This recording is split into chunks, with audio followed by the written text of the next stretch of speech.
Olá pessoal, tudo bem? Então, dando continuidade ao nosso curso de psicanálise para leigos, hoje nós iremos para a sexta aula, em que a gente vai discutir a respeito da estrutura do sintoma, né? Como que é o funcionamento dele, como que é a dinâmica dele, né? Como é que ele funciona, né? Eu, particularmente, acho essa sexta aula, uma aula muito interessante, né? Particularmente esse enigma que é o sintoma, né? Perceber aí como que é aí a estrutura por trás dele, eu acho uma coisa assim muito curiosa, né? Não é uma coisa aleatória como a gente viu, né? E compreender como que ele funciona, eu acho uma coisa assim muito bacana, né? Então vamos lá, vamos à aula de hoje então. Então, assim, ah, lembrando que na aula passada, né, a gente deixou em aberto o fato de que o terceiro momento do recalque, né, o momento em que o recalque retorna, ele retorna formando os sintomas, certo? Mas assim, por que que ele retorna? Né? Antes de mais nada, em que circunstâncias? Né? O que que acontece para o recalque ceder de alguma forma e o recalcado retornar? A gente pode pensar que basicamente em três situações isso pode acontecer, né? Existem três possibilidades para que isso se dê. Numa primeira, né, vamos relembrar o esquema, né? Então a gente tem o ego do lado da consciência, né, e a pulsão do lado do inconsciente. E essas duas forças estão ali em conflito, né? O ego faz esse contra-investimento, né? Para que a pulsão, né, o representante da pulsão não venha à tona, e a pulsão ela faz esse esforço de pressão contrária, tá?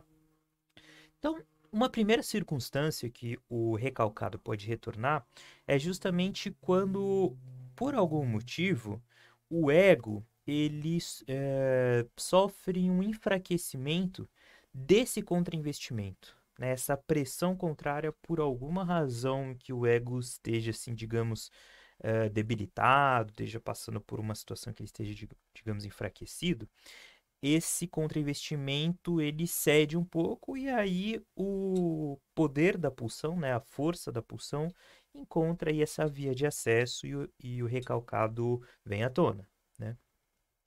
Uma segunda possibilidade é quando, na situação inversa, a pulsão, né, o poder da pulsão encontra mais força, né? Ela é revestida assim de mais energia, né? Por exemplo, assim, a gente pode considerar talvez assim o período da adolescência, né, em que considera-se que a pulsão ela tá mais viva, né, ela tá mais enérgica, né. Então é esperado que nesse momento assim os sintomas, as angústias, as aflições, elas venham mais à tona por causa desse aumento desse esforço da pulsão, né, a pressão da pulsão ela aumenta, né? E o terceiro e último contexto em que isso pode se dar é assim: eh, vamos lembrar, né, que o ego que está fazendo o recalque, ele está fazendo o recalque de um determinado conteúdo, né, de um conteúdo A, por exemplo, né, seja uma ideia, um desejo, pensamento, uma representação, né, da pulsão. Vamos chamar essa representação de um conteúdo A. Se por algum motivo o ego, nas vivências dele, ali, na experiência que ele está tendo naquele momento, ele se depara com um outro conteúdo que se assemelha àquele que ele está recalcando, e aí isso meio que encontra-se uma sintonia, né? E de alguma forma isso faz com que o ego possa reviver um pouco aquela sensação, aquele sentimento do conteúdo que ele está recalcando. Isso pode aí fazer com que emir, é, emerja, né, esse recalcado em forma de sintoma, em forma de sonho, por conta desse espelhamento, né, por conta aí desse encontro com algo externo que faz lembrar o que está sendo recalcado, né? Então essas são as situações em que isso pode acontecer, né? E assim, como nós chegamos a comentar, né, quando isso retorna para a consciência, isso pode retornar em sonhos, né? Por exemplo, aquele sonho que a gente falou do paciente do Freud, que paciente ele fala, poxa, no meu sonho eu senti a raiva de alguém que não era minha mãe. Eu não sei quem é, mas eu sei que não era minha mãe, né? Então, é um exemplo desse retorno, né? Isso pode retornar também em um ato falho, né?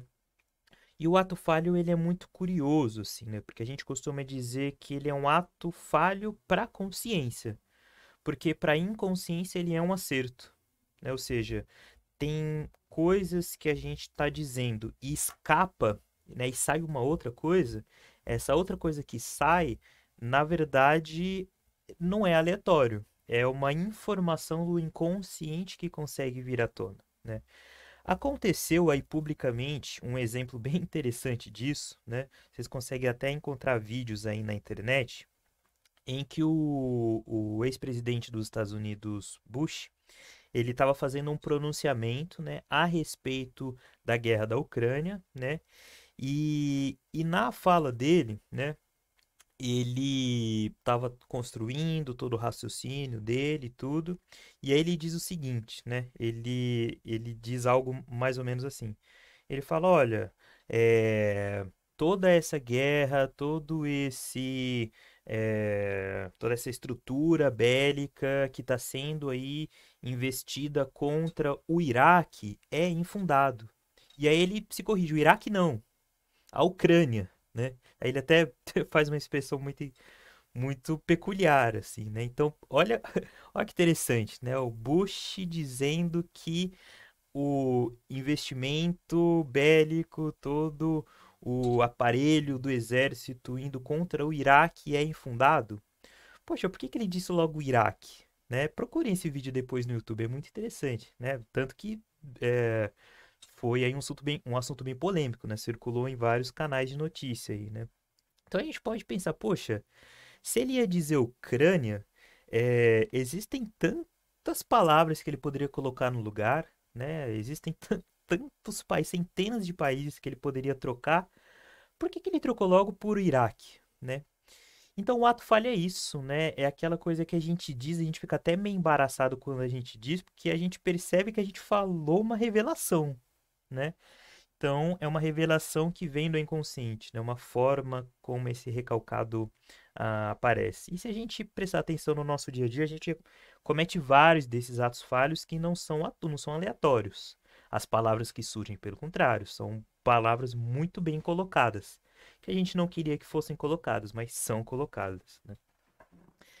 E, e um outro tipo de retorno do recalcado é o sintoma, né? E o sintoma é o que a gente vai se aprofundar mais então na nossa conversa aqui hoje, né? Então, assim, vamos pensar o seguinte, né?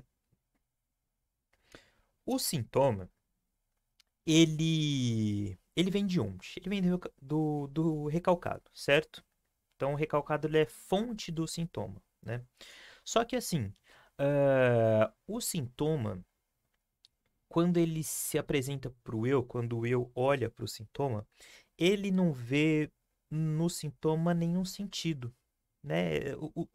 O neurótico, né? Nós, neuróticos, olhamos para os nossos sintomas e não conseguimos compreender. E a gente olha para aquilo e parece que não tem nexo, parece que aquilo tá lá assim e causa um sofrimento, mas que não tem assim um nexo, não tem um sentido, né?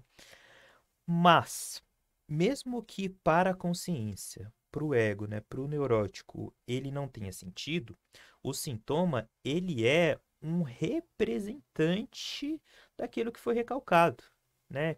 Que nem no exemplo aí do ato falho, né? Ele vem e se apresenta sem sentido, mas ele está representando aquilo que foi recalcado, né? E o eu, ele pode não compreender, né? Esse sentido. Mas ele tem um sentido, né? Tanto que a gente pode até pensar assim numa analogia, né? Para o eu, a realidade externa, ela é como se fosse assim uma terra estrangeira, né? Só que uma terra estrangeira exterior, né? Exterior a nós, enquanto eu, enquanto consciência, né? Ao passo que, por outro lado, o sintoma, ele também é uma terra estrangeira, só que é uma terra estrangeira interior, né? O eu, ele olha para o sintoma como algo desconhecido, mas que está dentro de mim, né? Tanto que essa analogia é o Freud que coloca, né? A realidade é uma terra estrangeira exterior para o eu, enquanto que o sintoma é uma terra estrangeira interior para o eu, né? Para a gente compreender como ele é alheio, incompreensível para o ego, né? E assim, ah, no sintoma, tem algo nele e cria assim uma uma liga, né? Uma cola pro neurótico.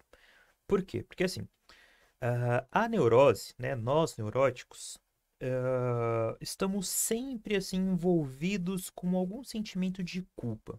A gente está sempre se culpando por alguma coisa. A gente está sempre assim nos sentindo em falta, em débito, em erro com algo, com alguém ou com nós mesmos. Então a culpa ela é característica do neurótico, né?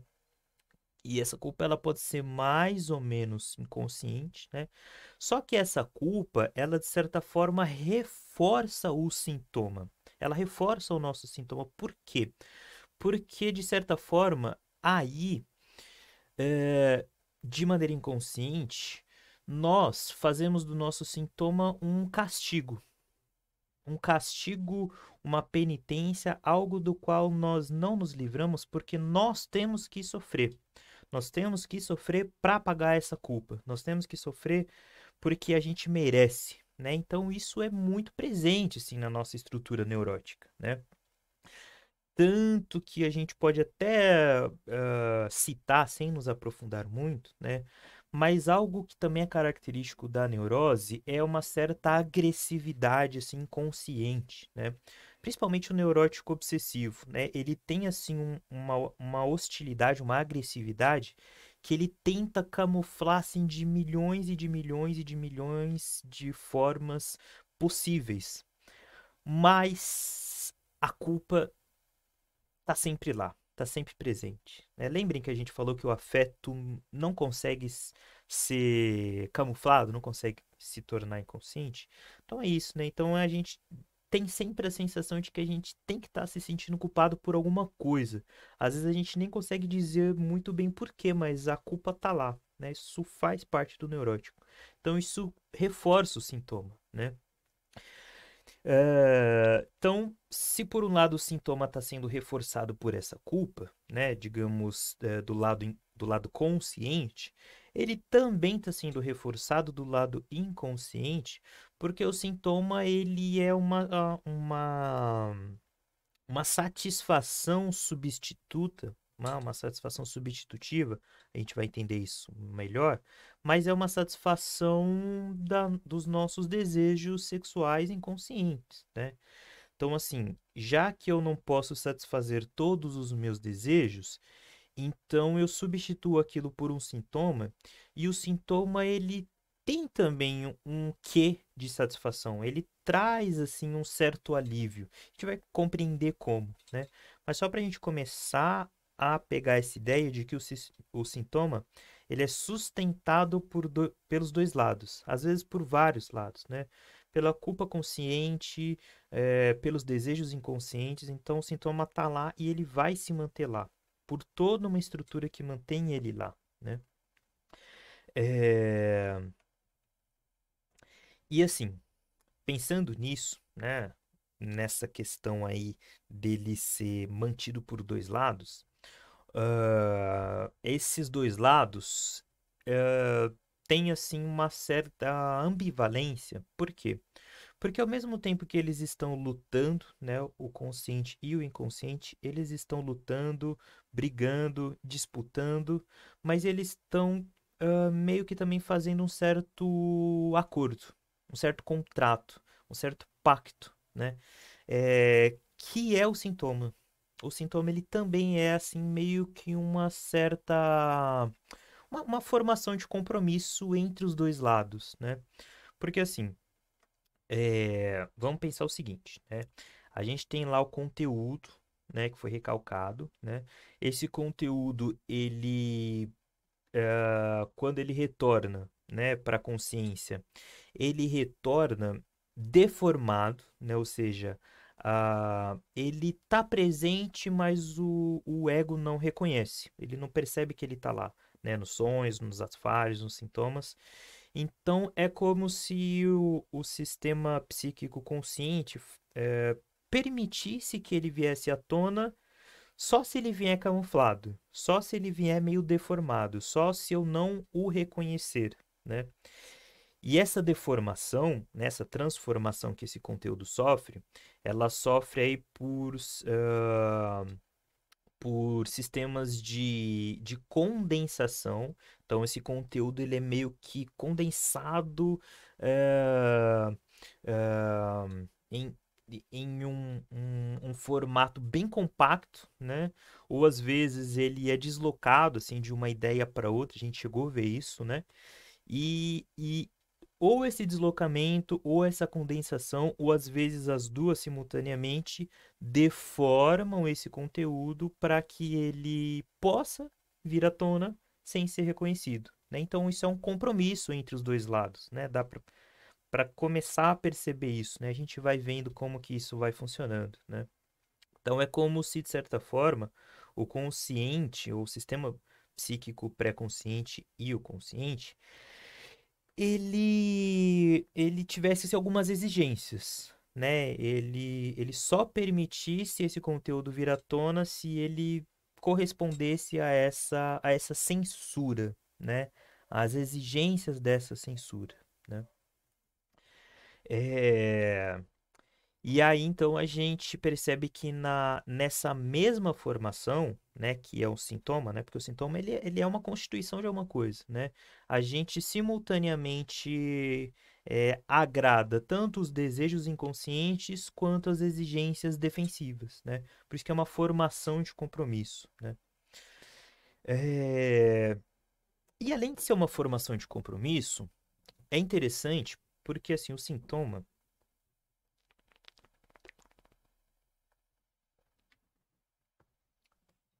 ele faz, então, com que esses dois sistemas psíquicos, né, que haviam se separado, lembra que a gente falou bastante sobre isso, né? Eles haviam se separado, eles haviam criado ali esse conflito na constituição do nosso ser, né? E quando aparece o sintoma, é como se meio que eles se reencontrassem, né? Eles se unissem novamente, né? Para manter aí essa estrutura, né? Então, os sistemas que haviam antes se separado, eles se reencontram agora, né? No sintoma. E aí a gente percebe, então, por que que é tão difícil de se livrar de um sintoma, né?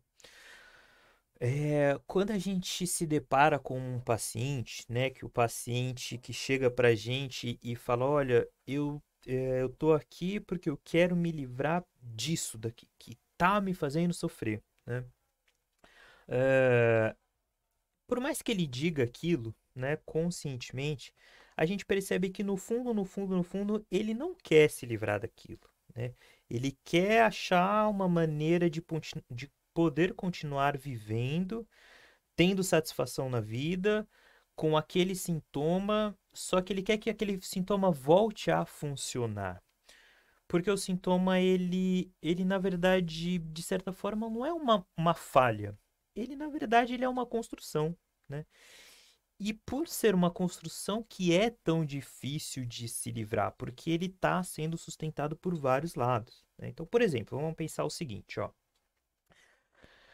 Quando a gente tem um sintoma, é muito comum que a gente tenha ganhos com esse sintoma pelo simples fato dele existir, né? Vamos pensar numa seguinte situação, né? Uma mulher, já uma mulher de idade, né? Que ela reclama, reclama, reclama. Vamos pensar no exemplo bem caricato, tá? Ela reclama do marido sempre, constantemente, o dia todo. Ela chega a dizer que o marido é a causa do sofrimento dela. O marido é quem faz com que ela sofra. Ela só sofre porque esse homem existe, né? Então, é como se ela colocasse que caso esse marido sumisse, então os problemas dela seriam resolvidos, né? Porque se ele é a causa, né? E essa mulher, ela sofre, ela sofre, ela sofre. Ok. Mas aí acontece que em um determinado momento da vida dela, esse marido realmente chega a falecer. E aí? O que essa mulher faz, né? Essa mulher, ela se vê então órfã de uma queixa.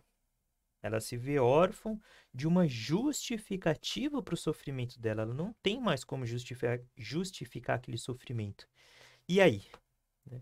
Então, quer dizer, o sintoma ele vem para tamponar um sofrimento ainda maior. Né? Talvez essa mulher possa assim, ter um vazio existencial que seja tão insuportável que é melhor ter um sintoma, é melhor colocar o marido ali como justificativa para dizer que ela sofre, porque talvez sem ele ela sofra ainda muito mais por um vazio, né? Então, às vezes, um sintoma vem para cobrir um vazio, né? A gente pode pensar, por exemplo, em outro exemplo, né? Uma pessoa assim que ela é perfeccionista assim ao extremo, né? E que ela chega assim a sofrer com esse sintoma de perfeccionismo, né? É um perfeccionismo assim tão grande, é um ritual assim tão grande que chega a causar assim um transtorno na vida dela se ela não cumprir aquilo, né? Então aquilo é um sintoma e às vezes a pessoa vai no analista, né, no psicanalista para se livrar disso. Só que por trás desse sofrimento existe um ganho na vida dela, né? A pessoa que ela é perfeccionista, no fundo, às vezes ela se gaba por aquilo, né? Ela pode não reconhecer sempre, mas ela se sente bem de se considerar a melhor, né? De se considerar a perfeita, de se considerar a pessoa sem falhas. Então percebe como o sintoma ele tem essa ambivalência, ao mesmo tempo que ele causa sofrimento, ele também causa um ganho secundário e aí se torna difícil se livrar disso, né? Então, ao mesmo tempo que o sintoma ele é sustentado pela consciência, ele também é sustentado pelo inconsciente, porque do lado do inconsciente, ele está ali causando um certo alívio para o inconsciente, né? Por quê? Porque o inconsciente é como se ele sentisse que tudo bem, já que eu não posso dizer exatamente aquilo que eu quero dizer, mas eu me alivio um pouco por dizer algo, né? Por pelo menos levar alguma mensagem, né? Por pelo menos levar a consciência um pouco da questão em si que está em jogo, né? Então, o inconsciente se alivia com o sintoma. E o consciente também se alivia com o sintoma, né? Então é como se a gente tivesse no sintoma uma balança mais ou menos em um equilíbrio que funciona, né? Que tá dando certo. Que tem aí todos os seus poréns, mas que tem uma estrutura que funciona, né? Então, no fundo, ninguém quer se livrar do seu sintoma, né? A gente quer se livrar da parte que tá dando errado. A gente, no fundo, quer fazer só uma gambiarrazinha para que o negócio volte a funcionar. A gente não quer se livrar daquilo, porque aquilo traz ganhos pra gente, né? É... E, e de certa forma, se a gente for assim cavucar mais a fundo, a gente percebe que às vezes a gente está tão identificado com o nosso sintoma que a gente não consegue ter uma identidade sem ele. A gente meio que se construiu por ele, através dele, e a gente não, às vezes não sabe nem dizer quem somos nós sem esse sintoma, né? Isso é de uma vamos colocar assim, de uma crise existencial profunda viver sem sintomas, né? Então, é por isso que a gente diz na psicanálise que o sintoma, ele é como se fosse assim uma obra de arte do neurótico, né? Uma religião, né? Uma religião que o neurótico precisa cumprir aquele ritual, aquela ritualística do qual ele não consegue viver sem. E por que uma religião? Também porque ele dá um pouco de sentido, né? para algo que talvez sem ele fosse um vazio assim insustentável, né? Então, a gente percebe que existem muitas coisas sustentando um sintoma, né? A gente falou da questão do castigo, né? Então, se livrar de um não é fácil, dá muito, muito, muito trabalho, né? Por isso, né? Porque tem muita coisa por trás dele, né? E assim, o que que também está por trás de um sintoma?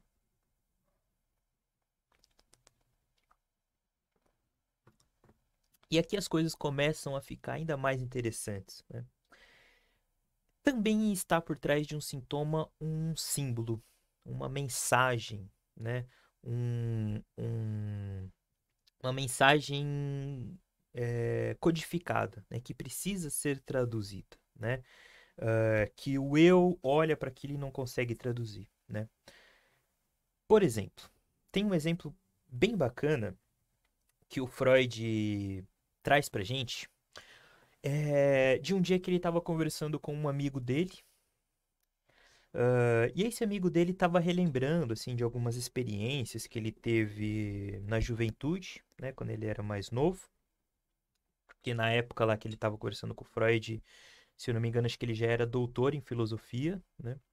E aí ele está conversando lá com o Freud, relembrando do passado, e ele estava relembrando que quando ele era garoto, que ele estava na graduação de filosofia, ele conseguiu uma espécie de estágio, só que era um baita estágio. É aquele estágio assim que, meu, você tá com a sua vida garantida, né? Você vai ter um baita destaque na sua vida se você se estabelecer nesse estágio, né?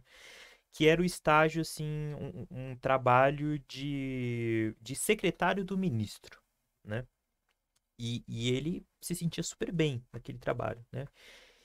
E aí os anos foram passando, os anos foram passando, e aquele ministro, ele foi substituído, né, por um outro, e o ministro que veio para substituir ele,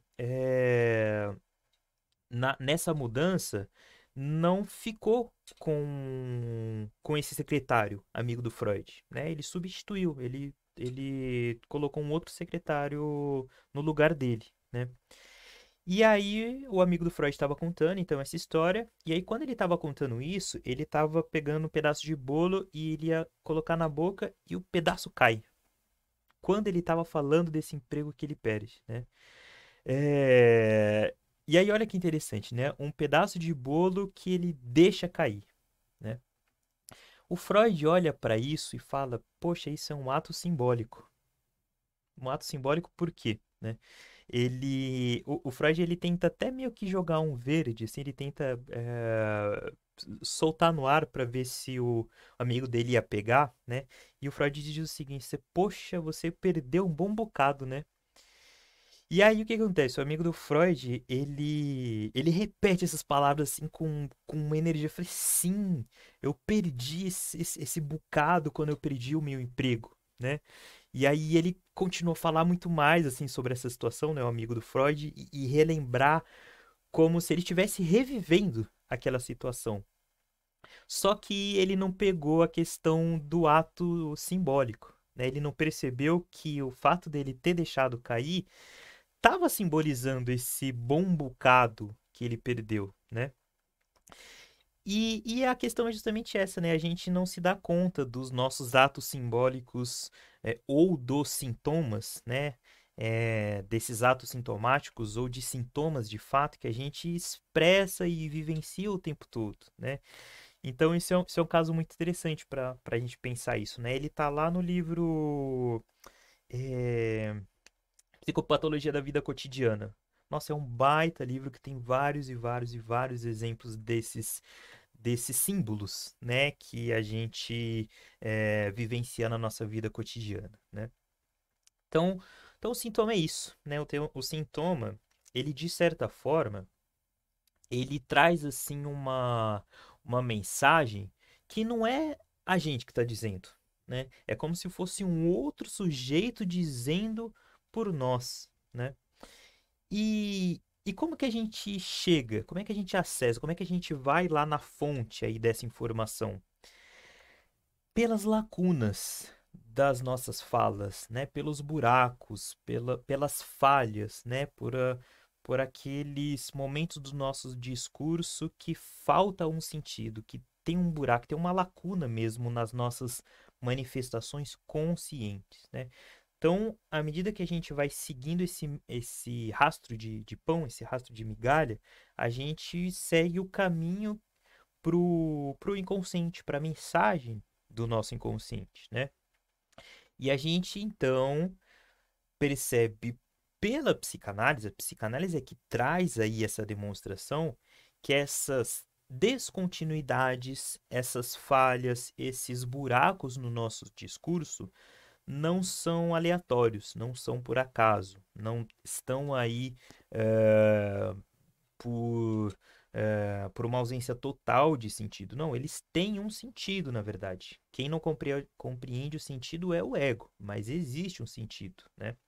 E é um sentido que ele sempre ultrapassa a gente, ele sempre está para além da gente, né?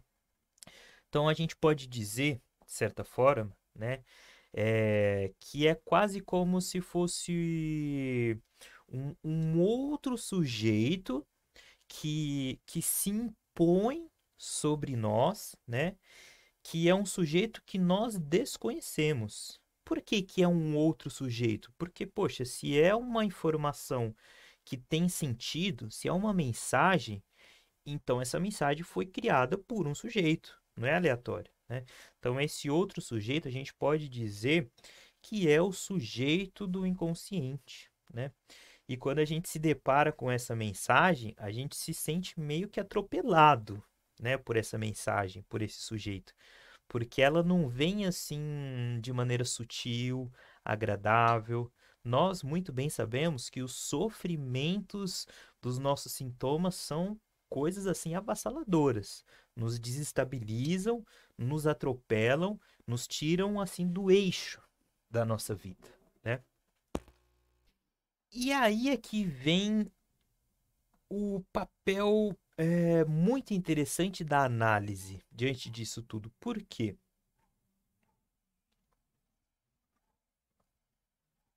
Porque assim, ah, se a gente pensa então o nosso discurso consciente, né? E quando a gente pensa em discurso consciente, a gente pode estar tanto pensando nesse ato aqui de eu estar verbalizando alguma coisa, a gente pode estar pensando também em um sonho, né? Porque o sonho tem um discurso, o sonho tem uma narrativa, tem uma história que é contada, né? Seja qual for um discurso consciente, né? Que a gente tenha consciência dele, né? Ele é formado, assim, por uma estrutura de palavras, certo? Ele é uma conexão, assim, de várias palavras, né?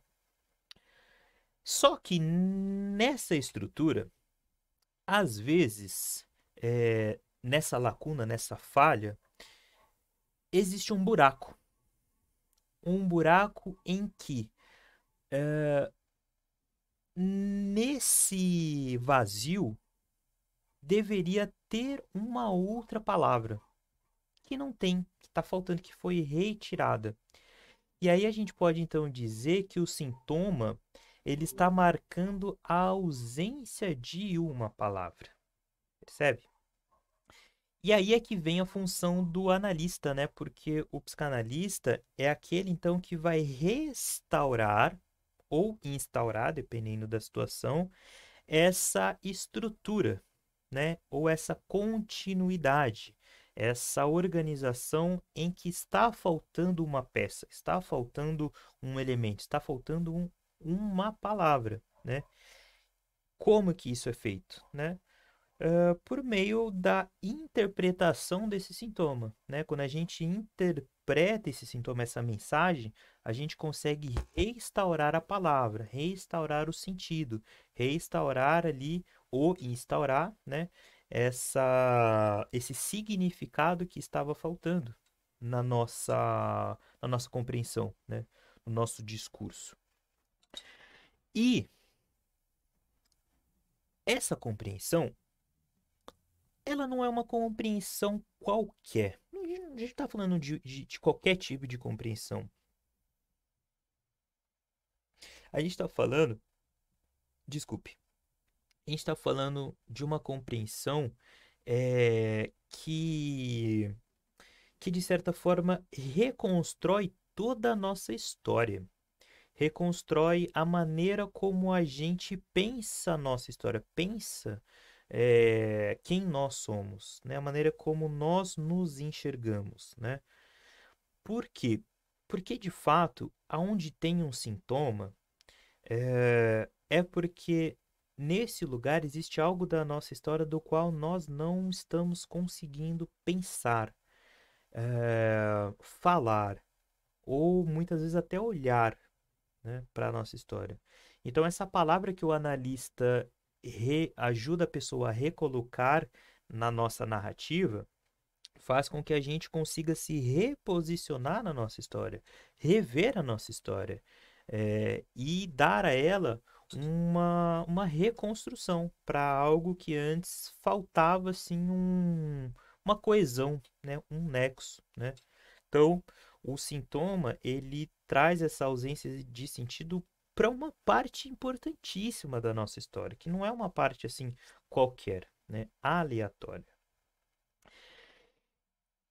E aí, nós podemos nos perguntar por quê, né? Por que será que às vezes essa estrutura fica faltando, né? Uma palavra. Por que às vezes fica faltando um sentido, um significado, né? É, por quê? E aí isso é uma contribuição muito interessante da psicanálise, né? De Freud, de Lacan, porque a psicanálise ela consegue então demonstrar como a palavra às vezes ela falta. E a falta que ela faz muita falta, né? A palavra, às vezes, ela falha. Por que ela falha? Porque às vezes a palavra ela falha em conseguir simbolizar algumas coisas. Às vezes a palavra não dá conta de dizer tudo, né? Ela não dá conta de explicar tudo. E em outra perspectiva, também a gente pode dizer que também nem tudo cabe em palavras, né? Então é por isso que existem essas lacunas, esses buracos, essas ausências na nossa própria história, por causa de uma incapacidade da constituição da palavra mesmo, né? Tanto que, assim, tem uma fala do Lacan que eu acho muito interessante, né? Que ele diz o seguinte: ele diz, eu digo sempre a verdade. Sempre. Só que eu não digo toda a verdade, né? Por quê? Porque dizê-la toda não se consegue, né? Dizê-la toda é impossível, materialmente, né? E aí a gente pode até pensar nessa postura também quanto uma postura que nós, analistas, temos com os nossos pacientes, né? Por quê? Porque, de certa forma, a gente coloca essa questão que sim, a gente diz aos nossos pacientes a verdade, mas não é uma verdade toda, não é uma verdade completa. Não é uma verdade completa porque não é possível uma verdade completa. Não é possível uma verdade toda. A palavra não dá conta. Materialmente ela não dá conta, ela falta, às vezes ela falha de dar conta de simbolizar algumas coisas. Por mais que do outro lado o paciente queira essa completude. O paciente, né, nós, né, nós enquanto pessoas que estamos sofrendo, nós precisamos dessa sensação de que a verdade foi dita toda para nos aliviar desse sofrimento, né? Mas enquanto analista, a gente precisa sustentar esse lugar de que a gente diz sim a verdade, mas uma verdade que não é toda. Porque é impossível. É impossível, né? Pela própria constituição da nossa linguagem, dizer a verdade como um todo, né? E agora, eu não sei se vocês vão se lembrar, mas eu pedi para vocês se lembrarem na nossa primeira aula, né, sobre aquela questão que a gente estava falando sobre a filosofia, né? Que a filosofia lá com Platão estava construindo, como que se chegava à razão, lembram? Lembram que a gente falou sobre a universalidade, a não contradição, a neutralidade? Lembre, né, que a gente falou sobre isso. Então vamos retomar agora isso, né? E vamos perceber então por que que a psicanálise ela traz um outro olhar sobre a razão, né? Porque assim, ah, se por um lado esse saber da razão, né, da filosofia, né, filosofia platônica ou da filosofia de várias vertentes, né, e até às vezes do nosso senso comum mesmo, né, da ciência, né, de uma parte da ciência, carrega aí essa postura desse saber da razão, que precisa sempre corresponder a uma universalidade. A psicanálise vai falar não, não é possível isso, né? Essa universalidade, essa essa verdade assim que dá conta de um saber que seja um saber todo e completo, não é possível, né? Então, o saber da psicanálise é um saber diferente, né? Lembrem que a gente falou que o saber, né, para a razão, ele precisa ter esse caráter de universalidade, porque se eu digo uma coisa que é verdade para um, tem que ser verdade para todos, né? Tem que servir para todo mundo. E a psicanálise vai falar não. Não, porque a verdade que a gente trabalha é com a verdade da singularidade de cada pessoa, com a singularidade de cada sintoma, com a singularidade de cada sofrimento. Então, o que vai servir como uma verdade para mim, não vai servir para você. E não vai servir para o João, para Maria, para o Pedro e para a Antônia. Não vai servir, né? Então, a psicanálise parte de um saber da singularidade, né? E é uma singularidade daquela pessoa, é uma verdade que não é toda, é um saber não todo, né? Por quê? Por causa dessa castração da linguagem. A nossa linguagem é castrada, a nossa linguagem é não toda, a nossa linguagem é sempre insuficiente para dar conta de um todo. E aí é que vem a questão do sintoma, né? Por quê? Porque o sintoma, de certa forma, é a maneira que nós encontramos para meio que negar essa castração da linguagem, para negar essa ideia de que nós não damos conta de tudo, de que nós não damos conta de dizer tudo. O sintoma ele vem para negar isso. A gente não quer ficar olhando para a nossa castração, a gente não quer ficar olhando para a nossa falta, né? Então o sintoma ele veio meio que para tamponar isso, né? E a análise vem então para a gente meio que se reposicionar aí, né? Então a gente falou da universalidade, né? E aí a gente tem ainda a não contradição e a neutralidade, né? Lembra que a gente falou sobre isso, né? Então a não contradição, por que que isso interessa para pensar o sintoma, né? Porque se para a razão toda informação, toda verdade tem que seguir esse princípio da não contradição, a psicanálise de novo vai dizer não. Por quê? Porque o inconsciente opera através da contradição, né? A nossa consciência não sabe lidar com a contradição, mas o inconsciente não, né? Por quê?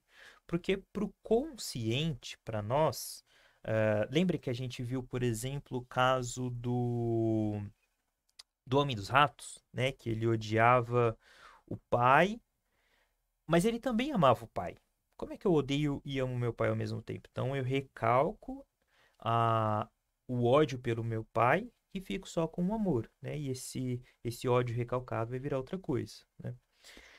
É, só que aí é que vem essa postura da psicanálise, porque ela vai partir dessa compreensão do inconsciente de que sim, é possível amar e odiar o meu pai ao mesmo tempo, né? E aí ela vai ali reposicionar o sujeito diante disso, por quê? Porque assim,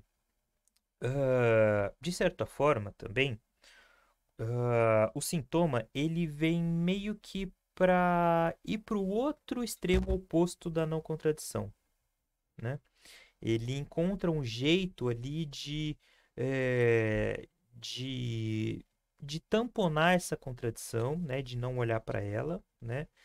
Só que a psicanálise ela vai meio que a análise com a pessoa, ela vai meio que achar assim, um meio termo, né, diante dessa não contradição.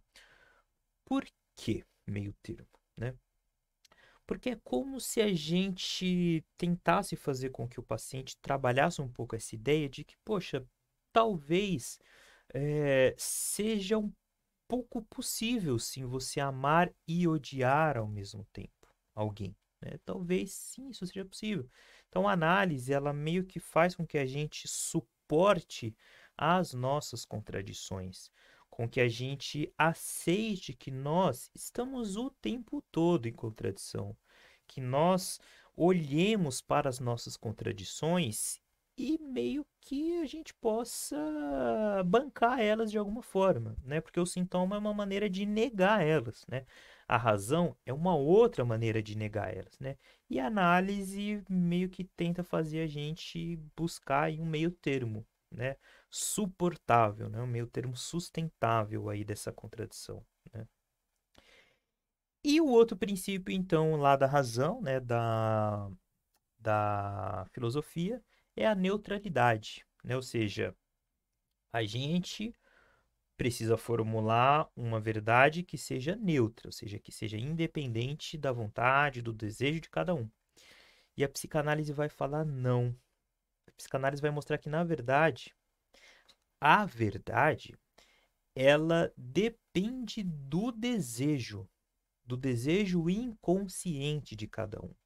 Por quê? Porque, na verdade, né, a verdade, ela é um, ah, uma forma de, de que esse desejo inconsciente, ele às vezes é difícil demais de sustentar, né? Muito difícil de sustentar.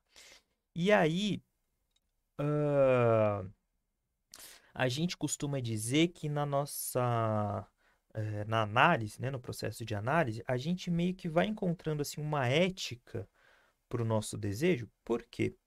Porque a gente meio que tenta ter essa postura de saber as consequências do nosso desejo, né? De não negá-lo, de saber que ele existe, de saber quais as consequências no outro, em mim, né? Perceber como que eu estou me relacionando com o outro e buscar sustentar isso conscientemente, ou seja, buscar uma ética para o nosso desejo, né? Por quê?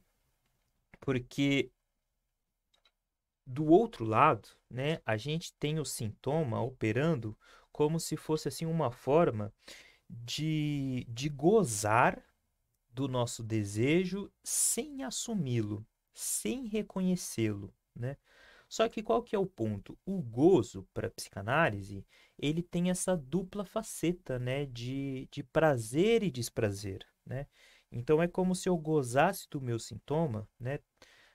Desculpa, como se o sintoma fosse esse gozo do meu desejo, que é prazeroso e desprazeroso ao mesmo tempo, né? E aí a análise então vem para que a gente consiga bancar de maneira mais produtiva os nossos desejos, aceitar de maneira assim mais consciente, mais interessante e com menos efeitos colaterais os nossos desejos, né? E aí, só tomar uma água aqui.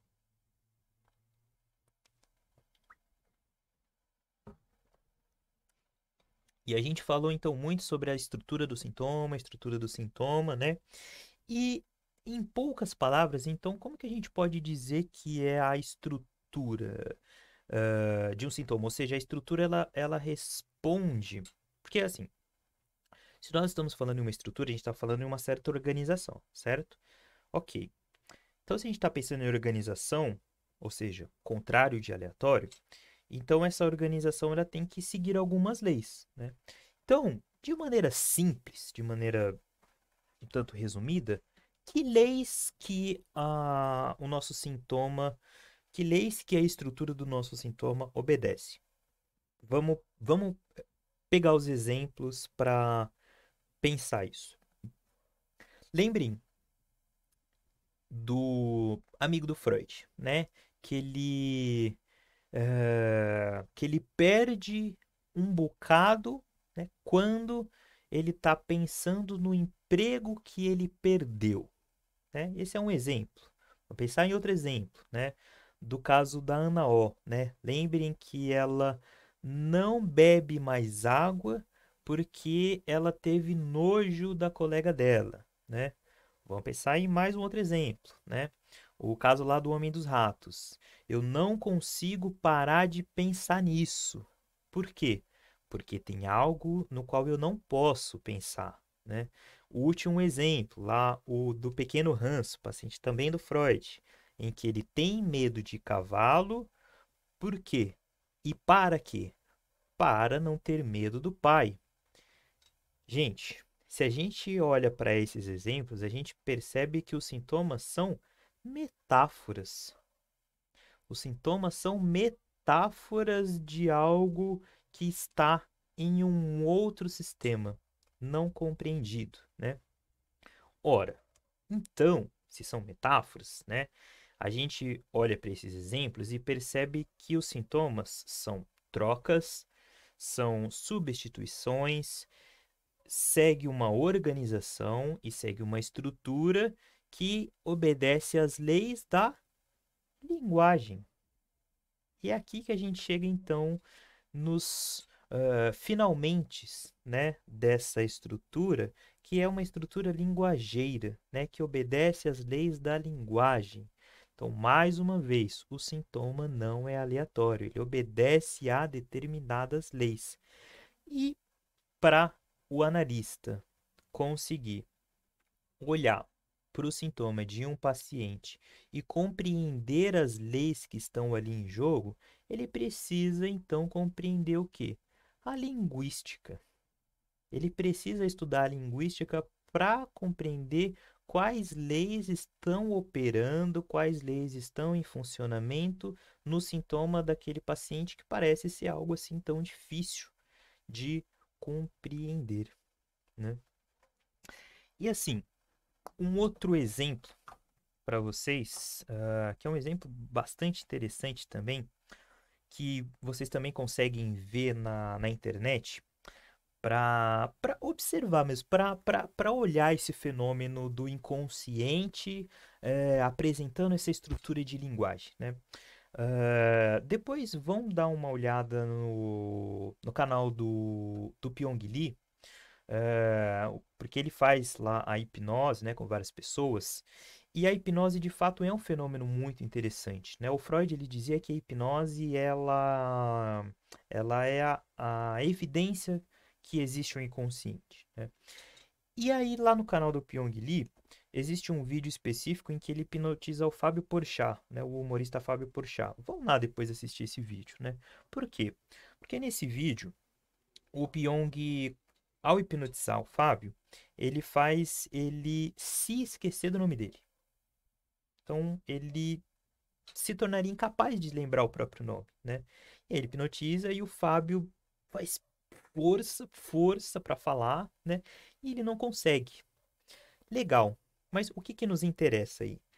Que o Fábio, ele encontra durante lá o vídeo, né? Ele encontra uma forma de se lembrar do nome dele, que é uma forma muito interessante, né? Por quê? Porque assim, o Fábio ele tá tentando se lembrar, ele fala, putz, qual que é o meu nome? Nossa, é alguma coisa a ver com xícara. É alguma coisa a ver com xícara. Xícara, chá, por chá. E aí ele se lembra. Mas, gente, vamos lá. O que que por chá tem a ver com xícara? A princípio, nada. Nada. Totalmente aleatório, totalmente alheio uma coisa a outra. E o sintoma é justamente desse mesmo jeito. Ou seja, à primeira vista ele parece totalmente alheio.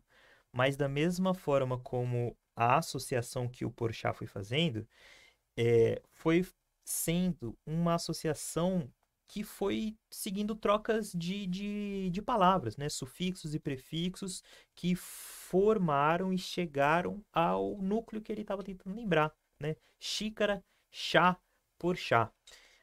esse é um baita exemplo para a gente perceber como as conexões do nosso inconsciente seguem as leis da linguagem, não são aleatórias. Elas vão seguindo ali uma, uma conexão que obedece às leis da linguística. Então, por isso, estudar a linguística é essencial para um psicanalista, né?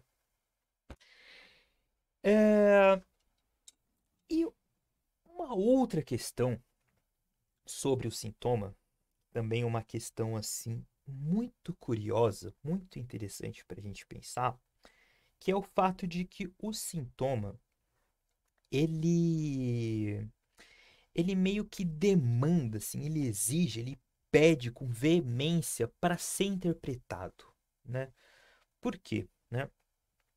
Ah, quando o paciente chega diante da gente, né, na análise, esse sintoma ele tá assim numa urgência de ser interpretado a tal ponto, né, que a gente pode comparar assim com uma imagem de um mito grego muito bacana, que é o mito da esfinge, né, que era aquela criatura que tinha o busto de uma mulher, né, o corpo de um gato, né, ou de um leão, asas de um falcão, se eu não me engano, acho que as patas traseiras de bode e o rabo de cobra, se eu não me engano, né? E por quê? Por que que a esfinge faz a gente pensar sobre esse caráter do sintoma? Porque como que é a história da esfinge, né? Esse monstro ficava guardando a entrada para a cidade de Tebas, né? E aí, quando a pessoa estava para chegar adiante dessa cidade, ela se deparava com esse monstro que se apresentava para ele e dizia o seguinte: decifra-me ou devoro-te. E aí ela lançava um enigma para a pessoa decifrar, né? Qual que era o enigma? Ela falava: quem sou eu, né? De manhã tenho quatro patas, à tarde tenho duas, e ao anoitecer tenho três. Decifra-me ou devoro-te. Quem sou eu, né? Essa pessoa é o ser humano, somos nós, né? Por quê? De manhã, ou seja, na fase inicial da vida, engatinhamos, né? Com quatro patas. À tarde, na fase adulta, andamos eretos, né? De duas, com os dois pés. E à noite, no final da vida, usamos bengala, né? Três patas para nos locomover. E aí o que que acontece, né? O Édipo, que vocês chegaram a ver, ele conseguiu, né, decifrar aí esse enigma, né, da esfinge. Só que por que que é interessante pensar por ele, através dele, a demanda de ser interpretado por o sintoma? A demanda que o sintoma se apresenta, né? Porque o paciente ele chega para nós como se fosse uma esfinge quase, né? Ele chega falando, olha, decifra-me, decifra esse enigma ou eu te devoro, né? Por quê? Como assim, né? Porque assim, os pacientes, né, eles chegam dizendo ah, de maneira às vezes explícita ou implícita, né? Às vezes as mascaradas, às vezes não tão mascaradas, né? Às vezes eles dizem coisas do tipo: Nossa, como é que você não consegue me entender? Como você não está entendendo essa questão, né? Ou seja, um pedido que não é um pedido qualquer e suave. É um pedido veemente, né? Que o sintoma demanda, né? E a gente pode até pensar, por exemplo, né? Em nós mesmos na nossa vida comum, no dia a dia, até fora da análise, né? Porque quem é que nunca chegou para alguém e falou: Puxa, como é que você não me entende? Como é que você não entende o que eu estou sentindo? Como é que você não entende o que eu estou passando? Como é que você não entende essa minha questão, né? Sendo que às vezes nem a gente entende, né, isso que a gente está passando. E a gente coloca essa exigência, esse peso para o outro, que é um peso insustentável, né? Tem até aquela música interessante da Vanessa da Mata, né? que ela fala, né, sobre o relacionamento, né, como sendo aquela situação em que aí na letra diz, é, o que você quer me dar é demais, é pesado, não é paz, né? O que você quer de mim são irreais, expectativas desleais, né? Então, o que a gente espera do outro nesse laço amoroso é pesado mesmo, né? A gente tem uma expectativa do outro que é insustentável, é irreal, né? E geralmente é dessa ordem de que o outro precisa entender a gente a tal ponto que, se ele não entende, a gente devora ele. A gente devora esse outro, né? Então é por isso que a gente diz que nessa transferência, nesse processo transferencial, a gente transfere para o outro não só esse amor, mas a gente transfere também um saber, né? Ou seja, a gente transfere para o outro a capacidade de saber sobre nós mesmos, né? Capacidade que, na verdade, só a gente, né, tem, né? Então, por isso é o decifra-me ou devore-te, porque é um amor devorador, né? A gente até lembra lá do caso do Freud e da Dora, né? Lembrem que o Freud não conseguiu lidar com a transferência da Dora e o Freud foi devorado, né? Por aquele caso, ele não soube manejar e foi devorado. E o analista, ele tá o tempo todo nesse lugar, tentando sustentar um lugar para não ser devorado, né? E aí é que é interessante, né? Porque esse lugar que a gente coloca o outro, ele é insustentável, mas talvez, de certa forma, só o analista consiga sustentar esse lugar, consiga suportar esse lugar, para que, manejando a transferência, depois ele consiga devolver para o outro, porque é um lugar que pertence ao outro, né? É um saber que só o outro pode ter sobre ele mesmo, né? Então, para a gente finalizar a grande questão, o que que a gente faz, né? O que que o analista, então, no processo de análise, faz com um sintoma do paciente, né? Olha, primeiro o que que a gente não faz, né? É muito comum aí a gente ver em processos terapêuticos, talvez até orientados por outras abordagens, ou às vezes até nós, enquanto analistas, quando a gente não consegue suportar esse lugar, suportar esse sintoma, é muito comum que a gente às vezes tente retirar esse sintoma do paciente, falando, não, você não precisa disso, você tem que parar com isso, você não pode mais ter isso, ou seja, a gente tenta tirar de alguma forma esse sintoma do paciente, né? Só que o caminho não é esse, né? Porque como a gente viu, esse sintoma tá lá por uma grande razão. Ele tá lá sustentando muita coisa. O paciente está muito identificado com esse sintoma. E tentar retirar isso não vai dar certo, né? Não vai resolver nada. Pelo contrário, às vezes pode até piorar a situação, né? Então, o que que a análise faz com o sintoma? A análise vai tentar criar um ambiente, um contexto, um cenário para o paciente para que ele possa um dia chegar a um estado em que ele não precise mais daquilo, em que ele naturalmente possa abrir mão desse sintoma em nome de uma experiência melhor, mais interessante, mais produtiva, com menos efeitos colaterais na sua vida, né? Até mesmo porque, assim, ah, como nós dissemos, né, que o sintoma é a expressão de uma contradição, se a gente está tentando remover esse sintoma do paciente, é a mesma coisa que a gente esperar que o paciente, que a pessoa, que o ser humano não tenha contradição, né? O que nós sabemos pela psicanálise que é impossível.